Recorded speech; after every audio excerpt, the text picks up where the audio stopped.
Doctor साहब लोग जितना समय लगाएंगे उतना पैसा मिलेगा, जितना देर नहीं प्रैक्टिस किए पैसा नहीं मिलेगा। तो आप आए हैं तो इसलिए आपका विशेष धन्यवाद। हमारे पिताजी डॉक्टर थे तो हमको मालूम है, पत्नी भी मेरी डॉक्टर है। तो आपसे मेरा अनुरोध है कि आज मिलने का कारण ये है कि आपके मन में अगर कोई सवाल है, आप 1.5-2 साल से अपनी व्यस्तता के बीच में, समाज की अपनी समझ के बीच में सुन रहे हैं कि कोई आदमी पैदल चल रहा है, कुछ बात कर रहा है राजनीति का, जिससे आपका कभी सरोकार यदा कदा होता है। उसको लेकर अगर आपके मन में कोई सवाल है, उसको लेकर अगर आप कोई सुझाव देना चाहते हैं, तो मोबाइल में देखे हैं 2 मिनट का रील आया, कुछ देखे, कुछ समझे, कुछ नहीं समझे। आपकी अपनी अवधारणा है 50 साल की कि समाज कैसे चलता है। नेताओं के बाद सबसे ज्यादा समाज से जो जुड़ा 2 वर्ग है, वो एक पुलिस प्रशासन वाले लोग हैं, एक वकील साहब लोग हैं और डॉक्टर हैं, जो समाज से सीधे तौर पर डेली सैकड़ों लोगों से आप 2-4 होते हैं। तो आपका अनुभव, आपके प्रश्न, आपकी शंकाएं, अगर आप उस पर कुछ बोलना बताना चाहते हैं तो आपसे सीखना भी चाहते हैं, और जो मैंने देखा, जो मैं करने का प्रयास कर रहा हूं, अगर उसको लेकर आप कुछ पूछना चाहते हैं तो वो भी बेझिझक होकर पूछिए। कड़वी बातें कहनी है तो वो भी जरूर कहिए। आप लोग तो दवा देने में माहिर हैं, तो डॉक्टर को पहले रोगी को कहते भैया सुई लगेगा इस बार बहुत, लेकिन घाव है तो सुई तो लगाना पड़ेगा। तो कड़वी बात भी कहनी है तो उसमें हिचकिचाइए नहीं, जो सवाल करना चाहते हैं करिए। इसमें कई लोग नॉन डॉक्टर्स भी बैठे हुए हैं, आप भी अपना, चूंकि डॉक्टरों की संख्या ज्यादा है इसलिए डॉक्टरों को मैं कह रहा हूं, बाकी दूसरे लोग भी अपना सवाल कर सकते हैं। बहुत बहुत धन्यवाद।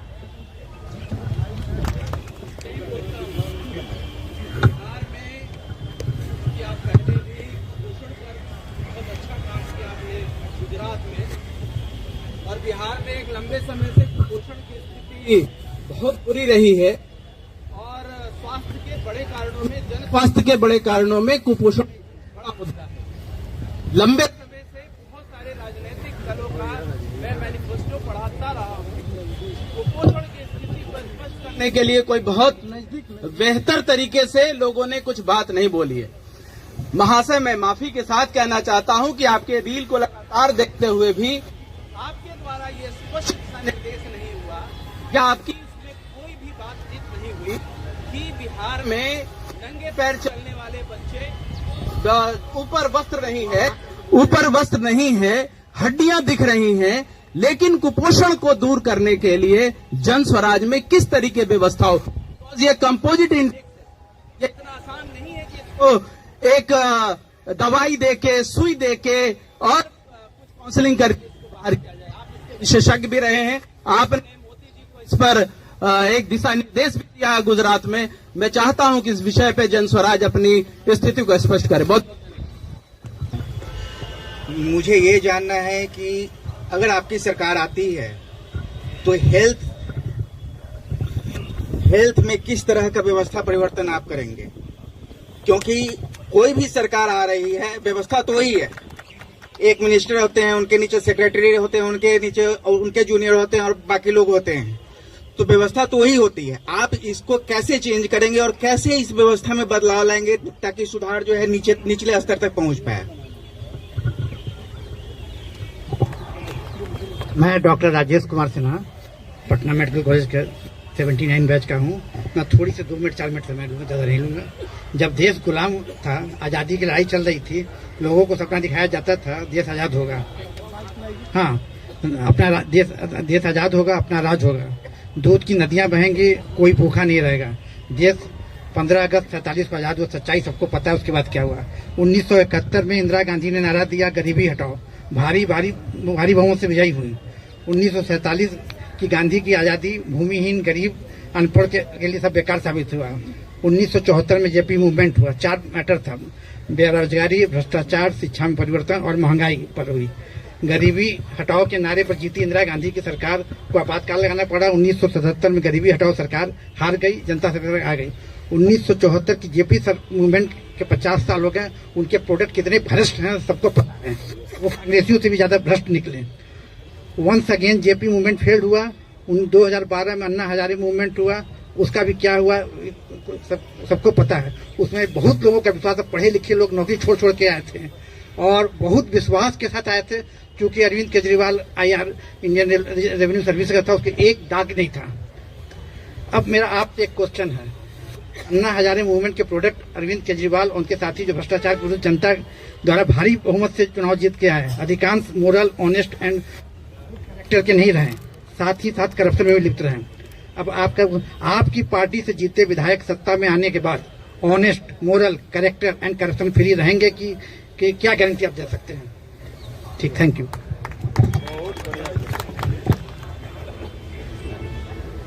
मैं डॉक्टर शैलेश कुमार सिन्हा, ये पटने में यूरोलॉजिस्ट हूँ। मेरा केवल 2 सवाल है कि आप आइएगा, बिहार में सबसे ज्वलंत समस्या है करप्शन। हर एक जगह पूरे बिहार में छोटे से बड़े डिपार्टमेंट में करप्शन है, उसको कैसे आप हटाइएगा। दूसरा जो है, बिहार में जातिवाद है और लोग वोट भी देते हैं जात के नाम पर, इसको कैसे आप रिमूव कीजिए। Thank you. मेरा नाम इसहाक असर है। मैं पूछना ये चाहता हूँ आपसे कि मुसलमानों में अभी जन स्वराज या आपके प्रति ये विचार है कि आप भाजपा के बी टीम हैं, तो हम लोग मैदान में जाएंगे तो उन लोगों को कैसे समझाएं?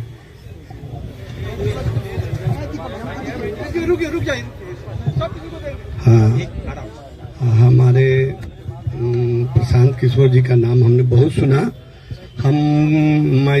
मेरा नाम डॉक्टर राणा नरेंद्र कुमार सिंह है। मैं एक अस्पताल गैस्ट्रो का जी चलाता हूँ, जहाँ पर स्पेशलिस्ट लोग हैं। मैं 40 वर्ष से कार्यरत हूँ, लेकिन इस पार्टी के प्रति मेरा झुकाव तब हुआ जब हम अपने कार्य से निवृत्त हो गया। मैं 40 साल में अपने जीवन का 35 साल सिर्फ अपने सुधार में लगाया, और आज मैं ये कहते हुए बहुत दुखी होता हूँ कि मैं अपने सामने अपने परिवार को बना लिया। हमारी पत्नी प्रोफेसर, हमारे बेटा डॉक्टर, इंजीनियर, NRI सब है, लेकिन समाज का जो स्थिति हम देखें उसमें कोई सुधार नहीं हुआ। और इस 37 साल में मैंने अपने को सिर्फ संभालते रहा, कभी यहाँ पोस्टिंग, कभी वहाँ पोस्टिंग, और इसके लिए मैं खुद जिम्मेदार हूँ कि पटना छोड़ के मुझे नहीं जाना है। लेकिन अंतिम समय में जो हमको मौका मिला 3 साल में, उसमें हमको जो आपका समाज में जिसको कहते हैं नेतागिरी कहिए या जो भी पॉलिटिक्स कहिए, उसका अंदाजा 2 एक्सपीरियंस हुआ। मैं कोई सवाल नहीं करता हूँ, मैं सिर्फ ये कहना चाहता हूँ कि मैं जब तक प्रशासन में रहा 3 साल, हमारे कलीग्स भी बैठे हुए हैं, मैंने जब भी कोई डिमांड किया, ये होता था कि देखिए डॉक्टर साहब, मांगना आसान है, चलाना मुश्किल है। मैंने ये विश्वास दिलाया सरकार को। कोरोना के पीरियड में मैंने जो 2 साल मेहनत किया, उसका फल मैं बताता हूं आपको। और मैं दूसरा ये बात कह सकता हूं कि जो आपके पास साधन उपलब्ध है, उसको में आप उसके व्यवस्था को एटलीस्ट लागू करा दीजिए। जो क्या है नहीं है, मैं 2-3 एग्जाम्पल आपको दूंगा, सजेशन है, इसको एग्जाम्पल मानिए। मैंने जब अस्पताल में गया, वहां मुर्दा को ले जाने के लिए 40,000, 50,000, 20,000, 10,000 रुपए मरीज से लिया जाता था, जबकि सरकार का ये मतलब फैसला है और ये सुविधा है कि बिहार के किसी कोने में मरीज को पहुंचाने के लिए, डेड बॉडी को पहुंचाने के लिए 1 रुपया नहीं लेना। और मैं 3 साल में गारंटी के साथ कहता हूं कि वहां जो ये लागू कराया, उसमें मुझे काफी परेशानी हुई। दूसरा, आप लोगों ने बोला जात और पात पर जो वोट है, मुझे बहुत छोटा अनुभव है नेतागिरी का, सब लोग जानते हैं। बांकीपुर क्लब एक जगह है जहां इलेक्शन होता है। मैं आज से जब 7 साल पहले वहां के जो डायरेक्टर, वहां पर के जो सेक्रेटरी और ट्रेजरर हुआ करते थे, 20 साल से हेर और फेर, जो अभी आपके बहुत बड़ा प्रशासन में है, ये जाता है वो आता है, जब उसका खिलाफ कीजिए वो सपोर्ट कर देता है, उसका खिलाफ कीजिए वो सपोर्ट कर देता है। इस ग्रुप से आपको लड़ना है। मैंने उस ग्रुप के आदमी हमको बोला कि भाई आप लड़िए। मैंने कहा हमको 2 वोट भी नहीं है। बोला मैं जिताऊंगा। 5 साल के बाद मैं जब जीत के आया, उसी का खिलाफत किया। वो बोला कि मैं आपको अपने पार्टी से निकाल दूंगा। मैं बांकीपुर क्लब में हिस्ट्री में पहला बार इंडिपेंडेंट जीता, और उस इंडिपेंडेंट खड़ा हुआ और जीता, उसका कारण सिर्फ एक था, कोई जात का लोग हो। मेरे जात का वहां मात्र 10% लोग हैं, लेकिन वो इलेक्शन कोरोना के बाद हुआ था, और कोरोना में जो हमने मेहनत किया, और जो वहां के गरीब से लेकर के जो बड़े बड़े लोग थे, बड़े बड़े लोग का मतलब मैं आपको ये बता देता हूं, जो शीर्ष स्थान पर बैठे हुए लोग हैं उनको जो मैंने जान बचाया और जो इज्जत किया, जब भी कोई जो बिरादरी के लोग वोट करते थे कि भाई हमको उनको नहीं देना, बोला देखिए डॉक्टर राणा का जो उसमें जो काम किया है उनको छोड़ के बात कीजिए, और मैंने हाईएस्ट वोट से जीता।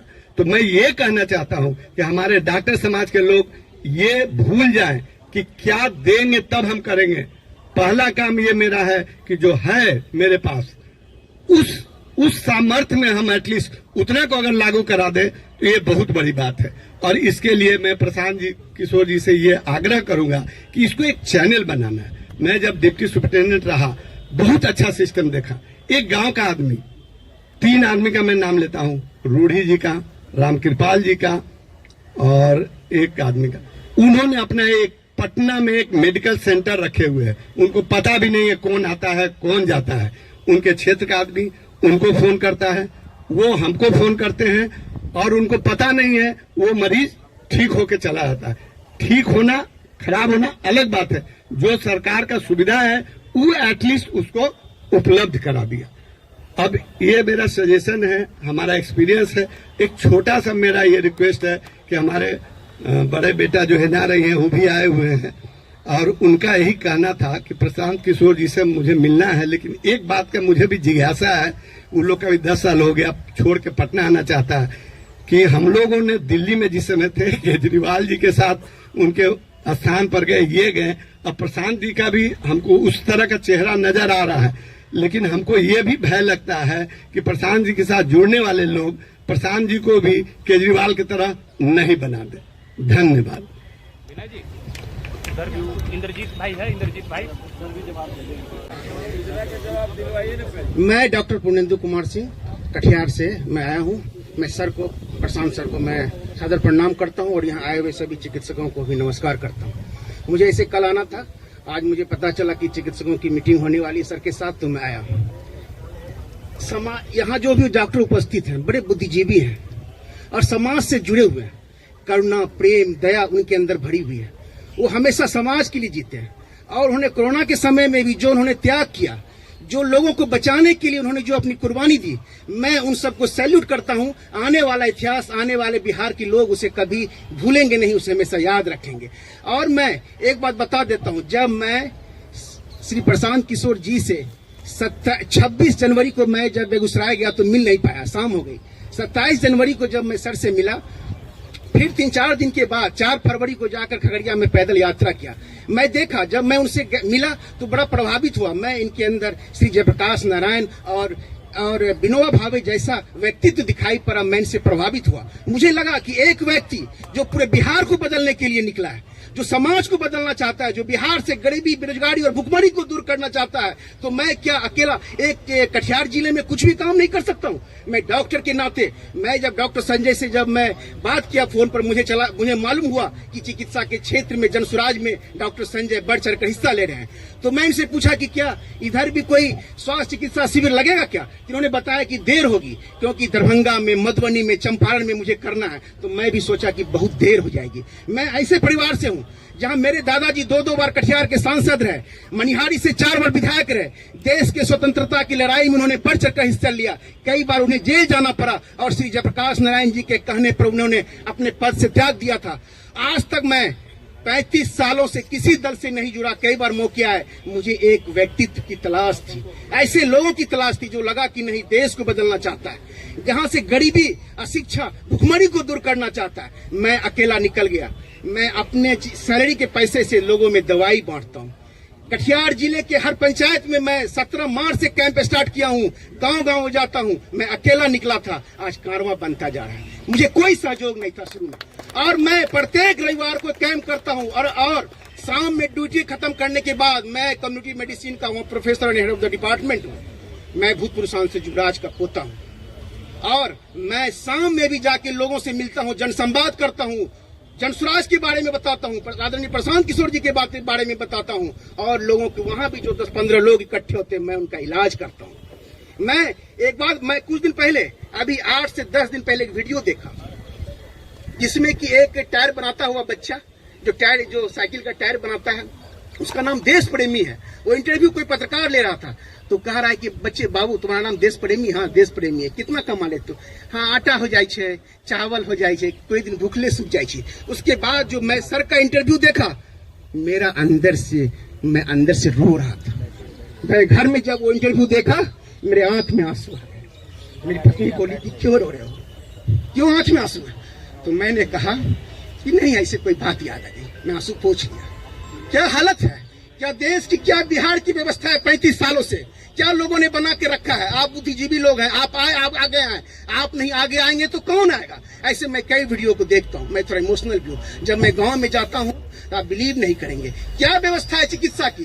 लोग क्यों आते हैं, दवाई नहीं खरीद सकते हैं। लोगों के वस्त्र में देखता हूँ गंजी में 10-10 छेद रहते हैं, वैसे लोग दवाई लेने मेरे पास आते हैं। जब जानता है कि कटिहार से कोई डॉक्टर MD आया है, वैसे परिवार से आया है, उससे भी थोड़ा और ज्यादा भीड़ होती है मेरे, तो बड़ा दुख होता है। कोई आदमी अपने पत्नी को अग्नि मुखाग्नि देकर, बेटा शायद नहीं है, दे करके वैसे से कई सीन देखने को मिलते हैं। और वो अभी 13 दिन के बाद श्राद्ध होता है हिंदू समाज में, वो आदमी आ जाता है हमसे दिखाने के लिए, दवाई लेने के लिए। बड़ा दुख होता है। जब सीन देखता हूँ तो लगता है कि कौन, क्या भ्रष्टाचार है इस राज्य में। 35 सालों तक कोई परिवर्तन नहीं हुआ। वो सिर्फ आदरणीय प्रशांत किशोर जी के नेतृत्व में ही कुछ हो सकता है। और मुझे लगता है कि संपूर्ण क्रांति से भी एक बड़ी क्रांति वो बिहार में आने वाली है। और हम लोगों को सबको मिलकर, बुद्धिजीवियों को कंधे से कंधा मिलाकर श्री प्रशांत जी के नेतृत्व में काम करना है। मैं सर से एक क्वेश्चन पूछूंगा सिर्फ कि सर, जब जनसुराज की सरकार बनेगी, आने वाले समय में जरूर बनेगी, तो क्या सर चिकित्सा के क्षेत्र में ये जनसुराज की क्या भूमिका रहेगी। जो जर्जर हो चुकी है समाज में, जो अस्पताल हैं, जो क्या कहते हैं माल नरिश के बच्चे हैं, जो एनीमिया के केस हैं, हाइपरटेंशन, डायबिटीज को सारी व्यवस्था स्वास्थ्य की चरमरा चुकी है। उसमें क्या योगदान होगा जनसुराज का, और डॉक्टरों की क्या भूमिका होगी जनसुराज में, मैं जानना चाहता हूँ। Thank you sir. जितने भी आपने सवाल किए हैं वैलिड सवाल है। आपके डाउट्स, आपकी शंकाएं सब वैलिड ही है। किसी ने कहा कि आप तो पहले सब दल को जिताए हैं, तो आप पर भरोसा क्यों करें। कोई कह रहा है कि अरविंद केजरीवाल ठगा है, तो अब आपको क्यों फिर से मौका दे। डॉक्टर साहब ने तो पूरा 77 से पूरा हिस्ट्री ही पढ़ के बताया। 77 से 47 से तो ज्यादा आप राजनीति का आपको आइडिया नहीं है। मेरे भाई, कम से कम खुशी की बात यह है कि आप में इतनी चेतना बची हुई है, इतना हिम्मत बचा हुआ है कि आप आकर कुछ समाज या अपने विषय में कुछ बोल पा रहे हैं। जनसुराज की सबसे बड़ी ताकत, सफलता यही है कि इतने अपने आप को प्रबुद्ध कहने वाले लोग एक क्वासाई पॉलिटिकल प्लेटफॉर्म पर आकर बैठे हुए हैं। न तो नेता और को तो देख के आप पहले डर के भागते हैं कि चंदा उंदा लेगा, क्या करेगा क्या नहीं करेगा। आप यहाँ आए हुए हैं और इस घबराहट में नहीं है कि आपसे कोई कुछ ले लेगा, और आपकी हिम्मत हो रही है कि आप खड़ा होकर सवाल पूछ रहे हैं। ये जनसुराज की पहली ताकत और सफलता है। आप जितने यहाँ डॉक्टर सज्जन बैठे हुए हैं, जिन्होंने पूछा कि स्वास्थ्य व्यवस्था को आप कैसे सुधारिएगा, आप लोगों में कई लोगों को अपने अपने स्वास्थ्य मंत्रियों से भी मिलने का अवसर मिला होगा। उनसे कभी नहीं पूछे होंगे, क्योंकि बिहार सरकार में स्वास्थ्य विभाग का एक ही कार्यक्रम है, पता करो कौन डॉक्टर का सबसे ज्यादा प्रैक्टिस चलता है, उसका ट्रांसफर करो और उससे बदले में पैसा का उपाय करो। लेकिन आप में से किसी भी डॉक्टर ने आज तक ये हिम्मत नहीं की होगी कि जाकर पूछे स्वास्थ्य मंत्री से, जिसको आप वोट दबाते रहे हैं, कि भैया ये आप स्वास्थ्य सुधारने के लिए क्या करेंगे। पीछे सज्जन ने हमसे माल न्यूट्रिशन की भी बात पूछी है। अलग अलग आपने सवाल किया है, तो आप उन सवालों पर आएंगे, एक एक सवाल का जवाब भी देंगे। आपकी हमारी दुर्दशा इसलिए है कि बहुत साल पहले, सैकड़ों साल पहले, जो ग्रीस के बड़े दार्शनिक प्लेटो ने कहा कि if you do not participate in democracy, be ready to be ruled by your inferiors. अगर समाज में, राजनीति में आप भागीदार नहीं बनोगे तो इस बात के लिए तैयार रहो कि कोई मूर्ख आदमी राजा बनकर आप पर शासन करेगा।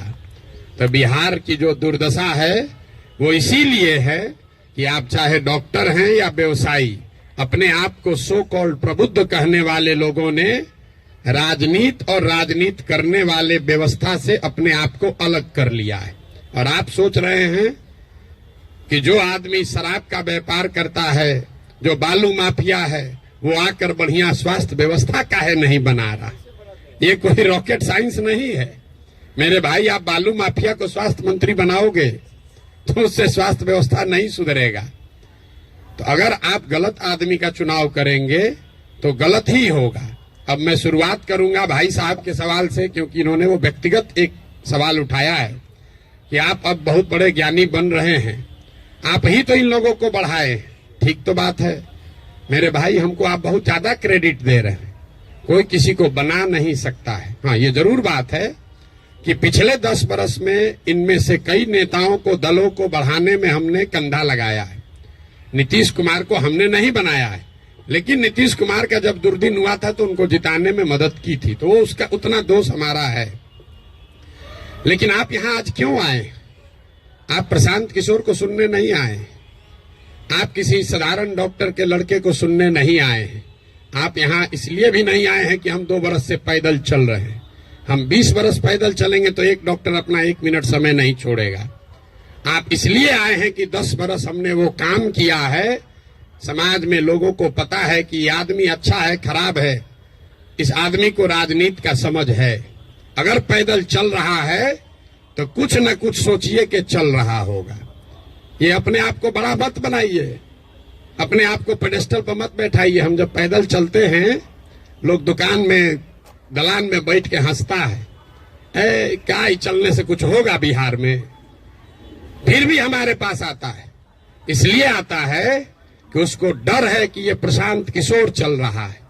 और वो डर इसलिए है कि 10 बरस हमने वो काम किया है जो आप कह रहे हैं। मैं इसका रेफरेंस क्यों दे रहा हूं? क्योंकि मैं किसी मुख्यमंत्री का लड़का नहीं हूं, मैं किसी प्रधानमंत्री का लड़का नहीं हूं, मैं एक साधारण डॉक्टर का लड़का हूं। और मेरा काम ही मेरा पहचान है। वो काम किए हैं तब आप हमको सुनने आए। हम आपको ज्ञान देंगे कि कैसे चुनाव होगा, आप सुनिएगा। अगर हमने 10 बरस वो काम नहीं किया होता, आप वो बात नहीं सुनते। लेकिन लालू यादव का लड़का, राजीव गांधी का लड़का अगर आकर आपको ज्ञान दे, तो चाहे जीवन में एक भी चुनाव न जीता हो, आप उसकी बात को खूब गौर से सुनिएगा, क्योंकि वो बड़े बाप का लड़का है।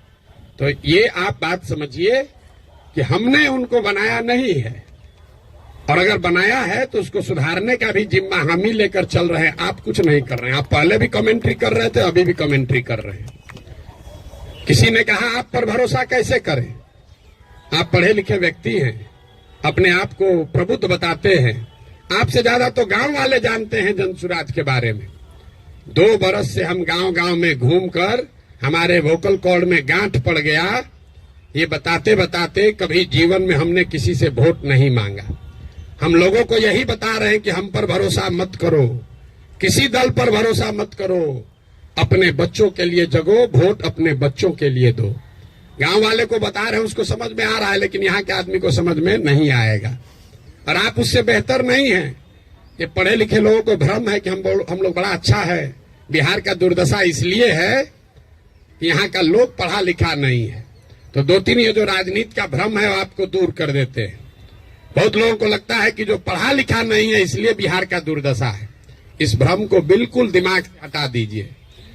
जितनी गलती पढ़े लिखे लोग कर रहे हैं, उससे कम गलती अनपढ़ लोग कर रहे हैं। जितनी अगर जाति की बात ले लीजिए, हिंदू मुसलमान की बात ले लीजिए, भ्रष्टाचार की बात ले लीजिए, तो पटना में जितने लोगों को आप जिता रहे हैं, पीछे के लोग तो फिर भी उलट पलट रहे हैं। पटना का विधायक पिछले 20-20 बरस से चुनाव नहीं हारे। और पटना की क्या दुर्दशा है आप लोगों को पता है। तो पढ़ा लिखा वोटर कहीं इस बात का प्रमाण नहीं है। जब देश आजाद हुआ तो इस देश में कुल 18% लोग साक्षर थे, 82% लोग निरक्षर थे। 82% इलिटरेट समाज ने गांधी को अपना नेता बनाया, अंबेडकर को, नेहरू को, पटेल को, बोस को चुना। आज पेपर पे बिहार में 77% लोग पढ़े लिखे हैं और आपने पिछले 30 वर्ष में किसको नेता बनाया है ये आपको हमको बेहतर पता है। इस बात का प्रमाण नहीं है कि पढ़ाई लिखाई से आप अच्छा वोटर बन जाएंगे। मनमोहन सिंह जी देश में जीवन में सिर्फ एक ही बार चुनाव लड़े, दक्षिण दिल्ली से चुनाव लड़े और बीजेपी के एक साधारण कार्यकर्ता से चुनाव हार गए। बीजेपी के एक साधारण कार्यकर्ता ने मनमोहन सिंह जैसे बड़े इकोनॉमिस्ट को चुनाव हरा दिया और वो चुनाव झंझारपुर से नहीं लड़े, वो चुनाव मधुबनी से नहीं लड़े, बिहार से नहीं लड़े कि जाति पर सब वोट पड़ता है। दक्षिण दिल्ली के उस लोकसभा से लड़े जहां पर सबसे ज्यादा पढ़े लिखे, सबसे ज्यादा high capita per capita income वाले लोग वोटर हैं। उन्होंने मनमोहन सिंह जैसे बड़े इकोनॉमिस्ट को छोड़कर एक साधारण कार्यकर्ता को चुना। इसका कोई प्रमाण नहीं है। हम लोग घर में कहते हैं कि हमारी दादी पढ़ी लिखी नहीं थी लेकिन बड़ा समझदार थी, लड़का पढ़ लिख गया है लेकिन बड़ा लंपट है। आप पढ़े लिखे होकर भी बहुत बड़े बेवकूफ हो सकते हैं और नहीं पढ़ा लिखा व्यक्ति भी बहुत समझदार हो सकता है। इसका मतलब ये नहीं है कि पढ़ाई की महत्ता नहीं है। पढ़ाई सिर्फ आपको इतना ही करता है कि आप इंफॉर्मेशन को प्रोसेस करने की आपकी क्षमता बढ़ जाती है, उसको आर्टिकुलेट करके प्रेजेंट करने की आपकी क्षमता बढ़ जाती है। आपकी प्रोसेस, आप उससे बहुत वाइज हो जाएंगे ऐसी बात नहीं है। दूसरा जो भ्रम आपने बताया, बिहार में तो सब वोट जाते पर पड़ता है, भाई साहब ने बताया, आपने उसका काउंटर भी किया, लेकिन ये सबसे ज्यादा पूछे जाने वाला सवाल है। पिछले 2 बरस से हर आदमी, हर सभा, हर मीटिंग में ये कोई ना कोई जरूर पूछता है, भैया सब तो ठीक है, जाति से कैसे निपटिएगा। तो पहली बात तो ये समझिए कि जाति जो है वो सिर्फ बिहार की सच्चाई नहीं है, जाति पूरे भारत की सच्चाई है, यहाँ के समाज की सच्चाई है। जाति की महत्ता जितनी बिहार में है इतनी ही आंध्र प्रदेश में है, इतना ही कर्नाटक में है, इतना ही गुजरात में है, इतना ही यूपी में है। आप में से कोई भी ऐसा आदमी नहीं है यहाँ जो उन राज्यों में जाकर राजनीति किया है या वहां चुनाव लड़ाया है। आप हमको बताइए, वोकालिगा और लिंगायत अगर कर्नाटक में नहीं है तो क्या बिहार में है? पटेल और क्षत्रिय अगर गुजरात में नहीं है तो क्या बिहार में है? कहाँ जाति नहीं है? जाति हर जगह है। और ये आपको हमको हमारे दिमाग में ये बैठा दिया गया है कि बिहार में सब चीज जाति पर ही होता है। इस चीज को एग्जामिन कीजिए कि क्या बिहार में सब लोग वोट जाति पर देते हैं। तथ्य पर जाइए, दैनिक जागरण पर लेख पढ़कर दिमाग मत बनाइए। हम आपको 4 उदाहरण अभी देंगे, आगे क्या होगा छोड़ दीजिए, पीछे क्या हुआ है वो बताते हैं, आपको अपने आंख खुलेगा। 1984 में बिहार में कांग्रेस को बहुत बड़ी सफलता मिली थी। करीब करीब उस समय बिहार झारखंड जो एक साथ था, 54 में 53 सांसद कांग्रेस के जीते थे। यहां बैठे जितने साथी हैं उनसे पूछूंगा उस समय कांग्रेस को कैसे वोट पड़ गया। राजीव गांधी के जाति के बहुत लोग तो नहीं रहते हैं बिहार में, तो आप बताएंगे कि वोट राजीव गांधी को नहीं पड़ा, वो तो इंदिरा गांधी की मृत्यु हुई। उस मृत्यु से जो सहानुभूति की लहर बनी उसमें जाति पाति छोड़कर सबने कांग्रेस को वोट दिया। सब लोग मुड़ी हिला रहा है, उसको लिख लीजिए। फिर पूछेंगे 1989 में इसी बिहार में क्या हुआ, बीपी सिंह जी के नेतृत्व में कैसे पूरा जनता दल बिहार जीत गया। आप में से ज्यादातर लोग बताएंगे कि जनता दल को वोट नहीं पड़ा, वोट उस समय पड़ा बोफोर्स के नाम पर। बहुत बड़ा एक माहौल बन गया था भ्रष्टाचार के खिलाफ। लोगों ने कहा राजा नहीं फकीर है, देश का तकदीर है, सब ने जाकर बीपी सिंह को वोट दिया। इसको भी नोट कर लीजिए। फिर आपसे पूछेंगे 2014 में क्या हुआ, मोदी जीत गए, भाजपा कैसे जीत गया बिहार में। तो आप कहेंगे भाजपा का तो कोई ताकत ही नहीं था, वोट भाजपा को नहीं पड़ा, मोदी को पड़ा। मोदी के नाम पर ऐसी लहर बन गई कि समाज के हर वर्ग ने जाकर मोदी को वोट दिया। फिर आपसे पूछेंगे 2019 में क्या हुआ, तो लोग बताएंगे यहाँ राजनीति तो सब बात करता है कि भैया एकदम कांटे का मुकाबला था। ये जो पुलवामा हुआ ना, उसके बाद समझिए कि हर जात का आदमी जाकर मोदी को ही वोट दे दिया। इन चारों चुनावों को आप कागज में लिख लीजिए। 84 एक घटना है किसी बड़े नेता की मृत्यु और उससे उपजी हुई सहानुभूति की लहर। 89 एक विषय है भ्रष्टाचार, बोफोर्स और उससे बनी हुई लहर। 2014 में एक व्यक्ति है मोदी जिसके प्रभाव की लहर, और 2019 पुलवामा राष्ट्रवाद की लहर। ये आपको क्या बताता है? अगर कोई व्यक्ति, अगर कोई विषय, अगर कोई घटना, अगर कोई विचारधारा समाज के इमेजिनेशन को कैप्चर कर ले तो समाज में ये ताकत है कि वो जातियों से ऊपर उठकर वोट करता रहा है। आगे करेगा कि नहीं छोड़ दीजिए, करता रहा है। फिर भी आपको लग रहा है कि ना भैया यहां तो जातीय पर होता है, आप क्या एग्जाम्पल दे रहे हैं? हम आपको बता रहे हैं आपको क्यों लगता है। हमने कई चुनावों का उदाहरण आपको नहीं दिया, 4 ही का दिए। उन चुनाव में क्या हुआ? जब लड़ने वाला व्यक्ति या चुनाव, उसमें कोई ऐसी बड़ी घटना ना हो, कोई नया विकल्प ना हो, कोई चेहरा ना हो, कोई विषय ना हो, दोनों लड़ने वाले एक ही जैसे दिख रहे हैं, तो समाज भी कहता है भैया दोनों तो एक जैसा है, चलो अपने जाते को दे देते हैं।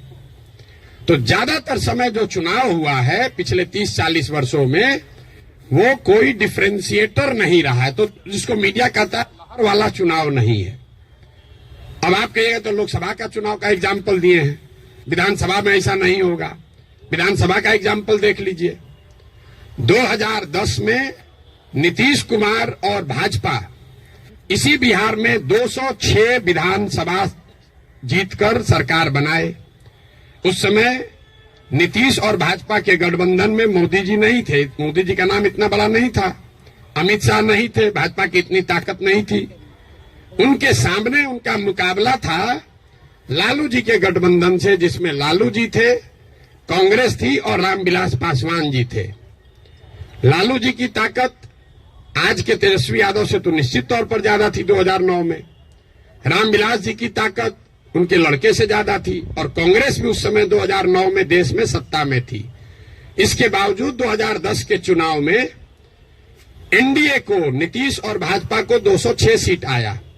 वही गठबंधन जब वो 2020 में लड़े तो इस बार भाजपा के साथ मोदी भी हैं, अमित शाह भी हैं, देश में भाजपा की ताकत बढ़ी भी है। दूसरे साइड एनडीए में अब लालू जी के जगह तेजस्वी जी आ गए थे। रामविलास जी का दल तो उस गठबंधन में था ही नहीं, और कांग्रेस की भी ताकत कमी हुई। लेकिन एनडीए गठबंधन को 125 सीट भी मिलने में दम निकल गया। क्यों? क्या एनडीए को वोट देने वाले सारे जाति के लोग बिहार छोड़कर चले गए? नहीं। ऐसा इसलिए हुआ कि 2005 से लेकर 2009 की जो पहली सरकार नीतीश की चली थी, समाज का हर वर्ग ये समझता था कि नहीं, इसमें कुछ न कुछ काम हुआ है। तो जातीय समीकरण भी था और काम भी था, तो 206 सीट आया। लेकिन उसी बिहार में जब नीतीश का काम खराब हुआ तो उसी एनडीए गठबंधन को 125 सीट आया। आपको लोकसभा का उदाहरण दिया, विधानसभा का उदाहरण दिया, अब आपको मुखिया का उदाहरण दे देते। पिछले बार मुखिया के चुनाव में बिहार में 80% मुखिया चुनाव हार गया है, 80%, और वार्ड सदस्य करीब 95%। सब लोग अपने जाति से जीत कर आए थे। कैसे हार गए चुनाव? ये भ्रम मत पालिए कि जाति से ही सब होता है। अगर सिर्फ जाति से, फिर कहेगा भैया कैसे आप हो सकता है? बिहार में नीतीश कुमार के जाति के कितने लोग रहते हैं? 2-2.5% रहते होंगे। लालू जी के जाति के कितने लोग रहते हैं? 15% लोग रहते हैं। आप पूरे भारतवर्ष में जो कहीं भी जहां भी मुख्यमंत्री है, आंख बंद करके जाके देख लीजिएगा, कोई भी ऐसा आदमी किसी राज्य में मुख्यमंत्री नहीं है जो वहां के जाति की, जिसके जाति की संख्या सबसे ज्यादा है। ये उल्टा चलता है। ये आपको हमको लगता है कि जिसका जाति संख्या ज्यादा रहेगा मुख्यमंत्री बन जाएगा। जिसकी जाति की संख्या सबसे ज्यादा हो, उस जाति के आदमी को वो राज्य जीतना करीब करीब इम्पॉसिबल है, नहीं जीत सकता है। क्योंकि उस जाति से दूसरे समाज के लोग डरते हैं। वो सोचता है ये आएगा तो सब कब्जा कर लेगा, तो उसके खिलाफ कंसोलिडेशन भी होता है। आप यही नहीं, बंगाल देख लीजिए, यूपी देख लीजिए, तेलंगाना देख लीजिए, आंध्र देख लीजिए। आंध्र प्रदेश में भी नायडू जीत कर आए, कंबक कम्युनिटी के हैं, उसकी जाति की संख्या 6% है। बगल में योगी जी हैं, राजपूतों की संख्या 4% है। उसके बगल में मध्य प्रदेश में यादव जी हैं, उनकी संख्या 5% से कम है। राजस्थान देख लीजिए, आप कहिए वो तो भाजपा का है, जितना रीजनल पार्टी है सबका उठाकर देख लीजिए, कहीं पर भी जिस जाति की संख्या सबसे ज्यादा है उसका नेता मुख्यमंत्री नहीं है। अब फिर यहाँ गलथेथाई का आदत है, कहेगा ना नीतीश तो पिछड़ा का नेता है। तो भाई अगर कोई नीतीश जी पिछड़ा का समीकरण गोलबंदी कर सकते हैं तो आप भी कर सकते हैं। आपको कौन रोका है? किसने रोका है कि कुशवाहा का जाति का कोई नहीं कर सकता है, या कोई ब्राह्मण नहीं कर सकता है, कोई राजपूत नहीं कर सकता है? भाई अगर कुर्मी समाज का आदमी कर सकता है तो कोई मुसहर भी कर सकता है, कोई कुशवाहा भी कर सकता है, कोई राजपूत भी कर सकता है। आप में वो क्षमता होनी चाहिए, वो प्रयास करने की का मादा होना चाहिए।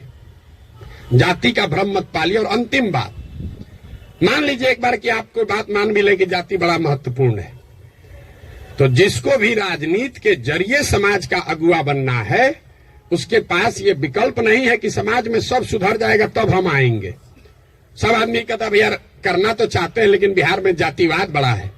अरे भाई, तो जब जातिवाद खत्म हो जाओगा तब राजनीति करने आओगे, तो ना जाति कभी खत्म होगा ना कभी आओगे।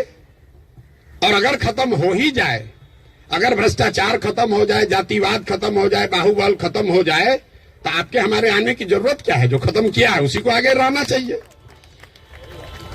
आपकी हमारी जरूरत तभी तो है। राजनीतिक अगुवा जिसको बनना है उसको समाज की कमजोरी और उसकी ताकत के रहते हुए ही उसका अगुवाई करना है। आप उससे अलग नहीं हट सकते।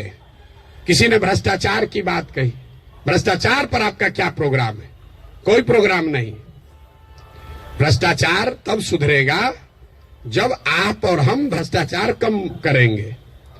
हम हर गांव में कहते हैं कि जिस गांव में हम 5000 गांव में पैदल गए, गांव में सबसे पहले हल्ला कौन करता है कि बड़ा भ्रष्टाचार है, मुखिया चोरी कर रहा है, नाली गली नहीं बना रहा है, राशन कार्ड में पैसा ले रहा है, इंदिरा आवास में 20,000 लग रहा है, दाखिल खारिज में 10-15 हजार रुपया लग रहा है। वही आदमी करता है जो 2 बरिस पहले मुखिया के चुनाव में 500 रुपया लेकर वोट दिया है। सबसे पहले जो डॉक्टर साहब 50,000 रुपया देके खुद ट्रांसफर कराए हैं, बुरा नहीं मानिएगा, हमारे बाबूजी भी प्रैक्टिशनर थे, कि हमारा प्रैक्टिस ना गड़बड़ाए, हेल्थ मंत्री हमसे पैसा लेके हमको पोस्टिंग कर दे, अब बाकी सबके लिए ईमानदार हो जाए। कैसे संभव है रे भाई? कैसे संभव है? आप सोच रहे हैं कि हम 50,000 रुपया देके क्रीम पोस्टिंग करा लें, क्रीम पोस्टिंग खाली जाके हाजिरी बनाए, सिविल सर्जन को 5,000 रुपया दे, आप प्रैक्टिस करते रहे।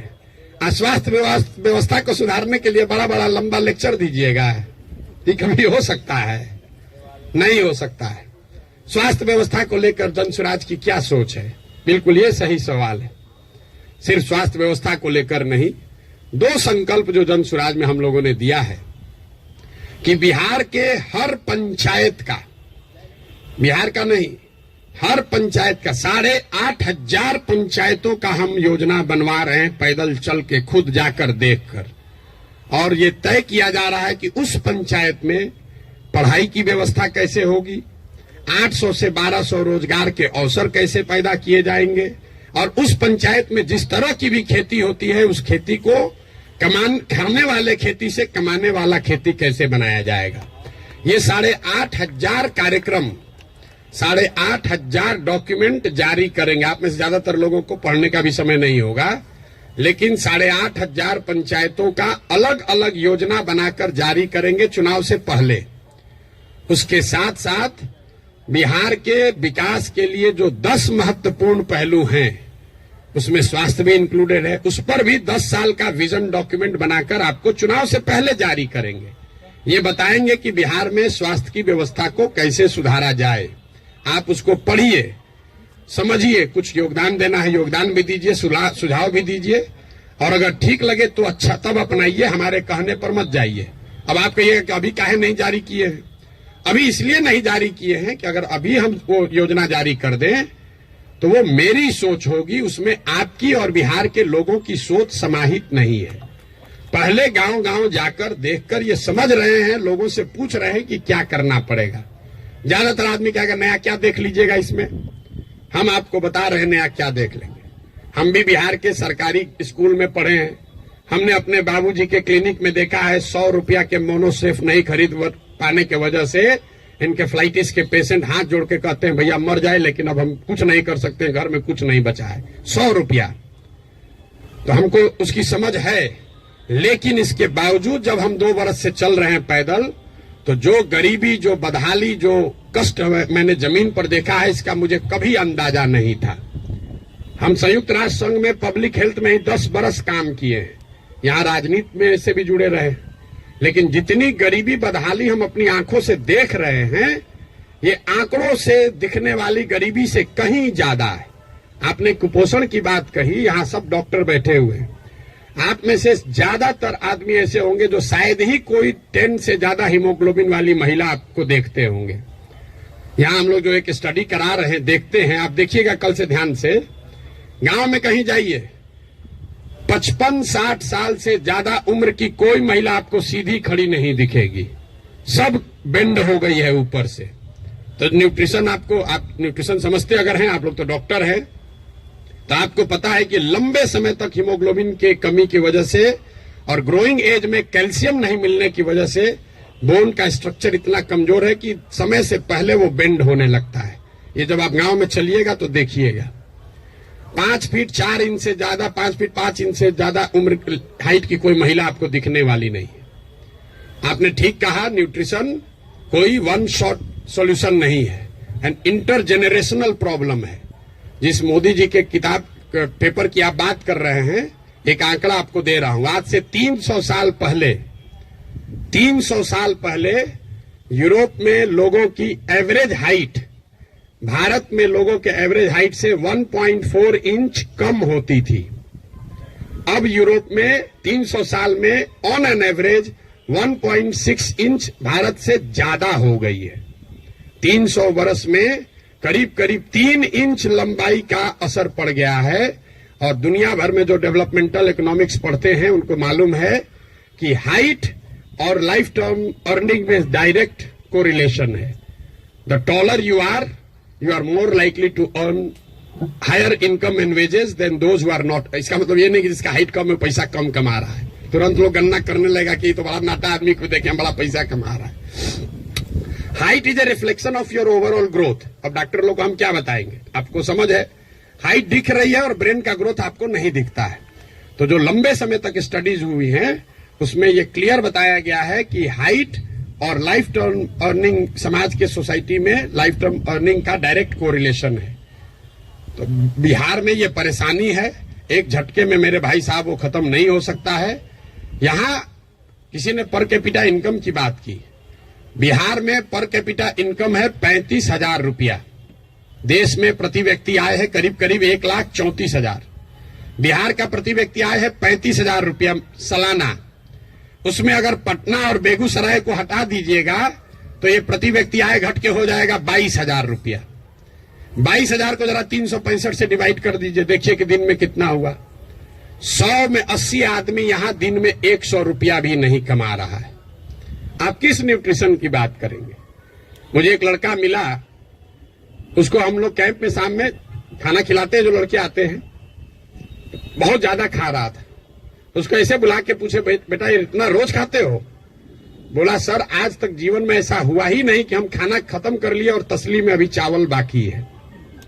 आज तक ऐसा जीवन में नहीं हुआ कि हमारा पेट भर गया हो और चावल अभी तसली में बाकी है। जो जितना खाना है उसी से पेट भरना है। आप न्यूट्रिशन की क्या बात करेंगे। इन बातों की चर्चा आपने ठीक कहा जनसुराज में नहीं करते हैं। क्या करें, उसको जो सीधी बात बता रहे हैं कि 100 रुपया नहीं कमा रहे हो, ये समझे में नहीं आ रहा है, तो उसको कैल्शियम और हीमोग्लोबिन का कमी बताएंगे तो उसको बुझाएगा।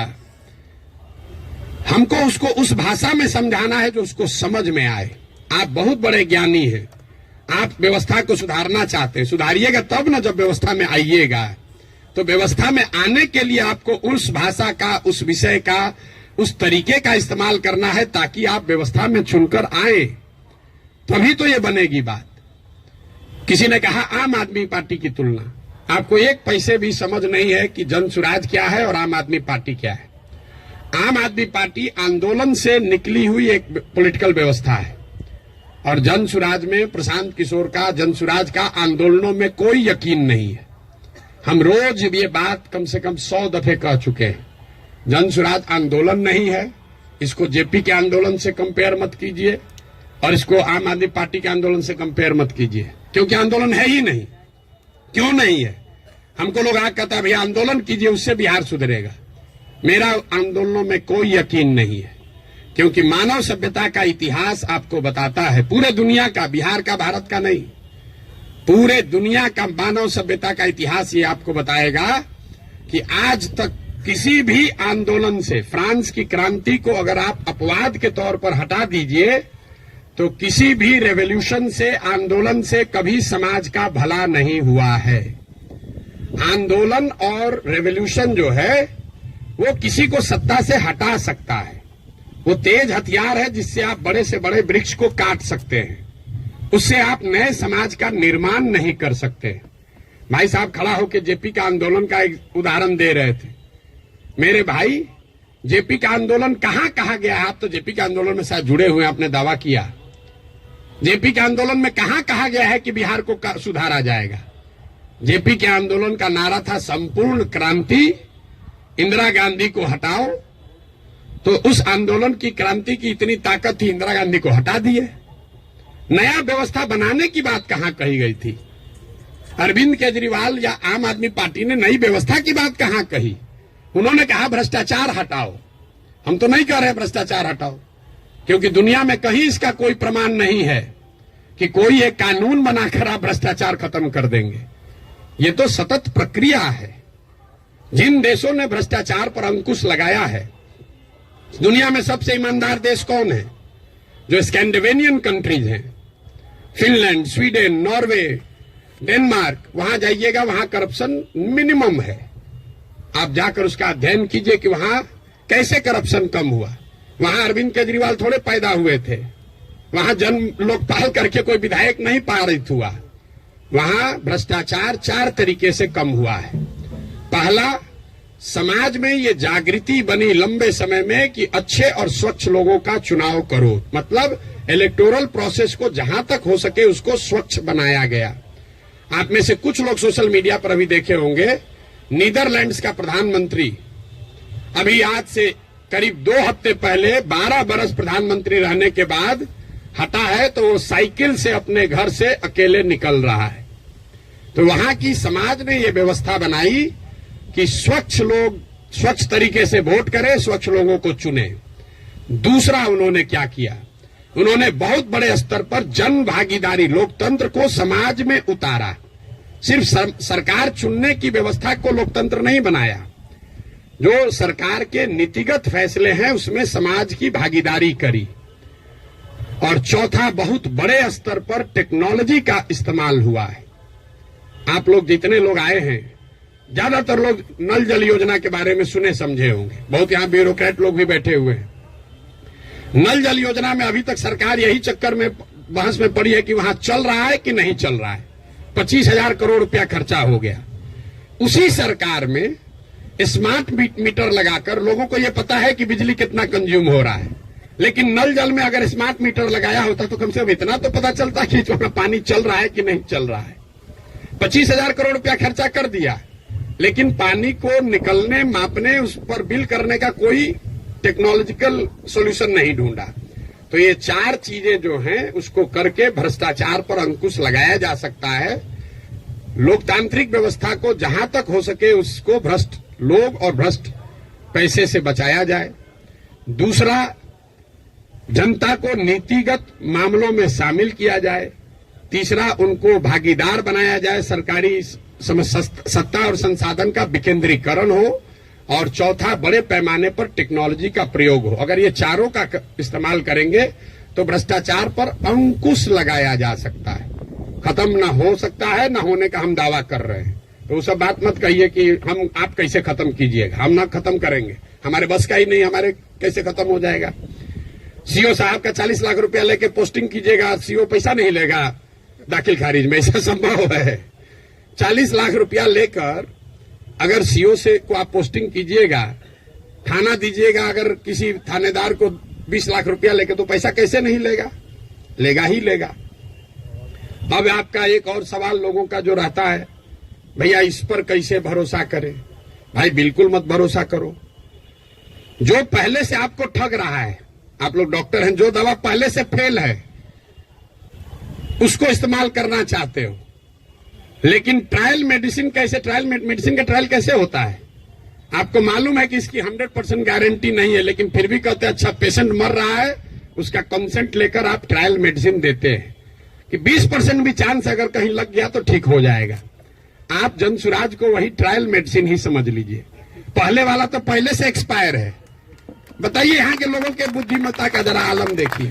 जो पहले से एक्सपायर मेडिसिन है उसको देने के लिए तैयार है, लेकिन ट्रायल मेडिसिन में शायद संभावना है 10% ठीक हो जाए, हम 10% कह रहे हैं, तो उस पर आप दाव नहीं लगाना चाहते। पहले से एक्सपायर मेडिसिन को कह रहे इसी को दो। भाई किसको कंपेयर कर रहे हैं आप? अगर दो यहां नई व्यवस्था बन रही हो तो जरूर आपका वैलिड सवाल है कि भाई आम आदमी पार्टी को दे कि जनसुराज को दे। लेकिन जब पहले से तीनों एक्सपायरी मेडिसिन है, उसके सामने कुछ भी नया हो रहा है, तो आपको तो कहना चाहिए नहीं चलो एक बार ट्राई करके तो देखते हैं। यहाँ तो 30 वर्ष से खत्म ही हो रहा है। मेरा आपसे इतना ही अनुरोध है, आग्रह है। आपने ड्राइंग रूम में रहकर बहुत बात कर ली, अपने चैम्बर में रहकर बहुत बात कर लिया। आप समाज की चिंता करने वाले लोग हैं, लेकिन इसी अव्यवस्थित समाज से आपने अपने और अपने परिवार के लिए कुछ कर लिया है। अब ये समय है कि थोड़ा ही सही कुछ न कुछ अपने इस मिट्टी के लिए, अपने समाज के लिए वापस कीजिए। प्रशांत किशोर पर भरोसा मत कीजिए। हम करें, आप करें, हमारे बच्चे करें, आज हो या 20 वर्ष के बाद हो, करना तो किसी न किसी बिहार के आदमी को ही पड़ेगा। ये बात आप गांठ बांध लीजिए। कोई तमिलनाडु से आकर बिहार की व्यवस्था सुधारने वाला नहीं है। और डॉक्टरों का और बुद्धिजीवियों के लिए अंतिम बात, आपका सबसे बड़ा स्टेक है। कई बार पैसे वाले बुद्धिजीवियों को लगता है हम तो बचे हुए हैं, इससे हमारा लड़का तो बंगलोर सेटल हो गया। मेरे भाई आपका दुर्दशा सबसे ज्यादा है। जो गरीब है उसका बच्चा तो फिर भी छठ उठ में आ जा रहा है, ट्रेन में धक्का खा के भी। आपका बच्चा कहता है ना कहां जाएंगे छठ में, वहां ठीक नहीं लगता है। जो गरीब है वो बूढ़ा होगा, वापस अपने घर में आएगा, क्योंकि उसको बॉम्बे बेंगलोर रहने का साधन नहीं है। लेकिन आपके बच्चे जिसके लिए आप अभी 18 घंटा काम कर रहे हैं, जैसे हमारे बाबूजी किए, आपके बच्चे बिहार वापस लौट कर आने वाले नहीं है। अगर जहाज डूबेगा तो उसमें बैठा हुआ हर व्यक्ति डूबेगा। हमारे बाबूजी भी 12 घंटा कभी संडे को भी छुट्टी नहीं लिए, रात दिन लगे रहे, घर बना रहे हैं। हमारा बेटा रहेगा यहाँ, हमारा पतोह रहेगा यहाँ, हमारा लिविंग रूम रहेगा। आज ही कोई आदमी आया था, भैया 4 बरस से आप घर नहीं गए, वहां बक्सरे मेरा घर है, सासाराम में भी घर है, 4 बरस से वहां कोई दिया बत्ती जलाने वाला भी नहीं है। और हम तो 4 बरस से छोड़े, हमारा लड़का अगले 40 बरस नहीं आएगा, चाहे हम में जितना। ये देखिए जिसका घर है, इनके बच्चे यहां नहीं है। इतना बड़ा बनाए हैं पटना में, इससे बड़ी प्रॉपर्टी पटना में नहीं होगी प्राइवेट। इनके बच्चे भी यहां नहीं है। अगर बिहार में वो व्यवस्था होती तो इस घर को बनाने वाले लोग भी यहां रहते। इस घर का ये बहुत बड़ा एग्जाम्पल है। अब देखिए इसकी दशा, जब इनके बच्चे यहां आकर नहीं रह रहे हैं, तो आप जो अपना मेहनत कर रहे हैं बेगूसराय में, मुजफ्फरपुर में, औराई में, कटिहार में, मेरे भाई कुछ नहीं बचेगा। इसलिए आपकी हमारी जिम्मेवारी है कि समाज को बनाइए, खड़ा कीजिए। अगर वहां अच्छा स्कूल खुल गया है तो आपका बच्चा आपके साथ रह के पढ़ रहा है। अगर यहाँ अच्छी व्यवस्था हो जाएगी तो शायद आपका बच्चा आपके साथ नौकरी करते हुए बिहार में रहेगा, वरना जड़ ही खत्म हो जाएगा। हम गांव में चलते हैं, देखते हैं जितने बड़े घर पुराने बने हैं सब करीब करीब भूत बंगला बन गया है, ढह कर खंडहर हो गया है। तो ये प्रबुद्धों को समझने सोचने का समय है। एक अवसर अगर मिला है, आपके पास जो भी क्षमता है, जिस तरीके से भी, कुछ नहीं है, आप कम से कम मन से आशीर्वाद तो दीजिए। सवाल क्या कर रहे हैं? आपको कोई कहता सवाल करने, हमको कोई दिक्कत नहीं, दिन भर आप सवाल कीजिए, हम तो दिन रात यही काम करते हैं। लेकिन सवाल करके आप किसी का भला नहीं कर रहे हैं, आप अपना ही नुकसान कर रहे हैं। अरे कुछ नहीं कीजिए, कम से कम कुछ अच्छा हो रहा है उसके समर्थन में एक आवाज तो लगाइए। वो भी नहीं कर सकते हैं, गुड विशेष आशीर्वाद तो दे सकते हैं। आपसे तो कोई पैसा मांगा नहीं, वोट तो देने आप जाइएगा नहीं ऐसे भी। वोट देने तो ऐसे भी नहीं जाइएगा। आपका वोट है, आप अपने को जबरदस्ती बैठाए हुए हैं एवरेस्ट पर। आपको पूछ कौन रहा है? आपको पूछ कोई नहीं रहा है। तो अपने आप को रेलेवेंट बनाइए ताकि आपके आने वाली पीढ़ी इस जमीन से जुड़ी रहे। आप जिस काम को करने के लिए अपना अभी जीवन खपा रहे हैं, आपके पास 1 मिनट नहीं है कि सांस भी ले। जो चीज बना रहे हैं उसको भोगने वाला, उसका उपयोग करने वाला कोई नहीं बिहार में बचेगा आपका अपना, अगर आप बिहार की व्यवस्था को सुधारने के लिए कुछ न कुछ न करें। और ये आपकी हमारी नैतिक और मौलिक जिम्मेवारी भी है कि अगर भगवान ने हम लोगों के लिए अच्छा कुछ कर दिया है तो हम लोग की जिम्मेवारी है कुछ वापस हम लोग वापस इस समाज को दें। अब आपका और कोई सवाल है तो कर लीजिए। बहुत बहुत धन्यवाद।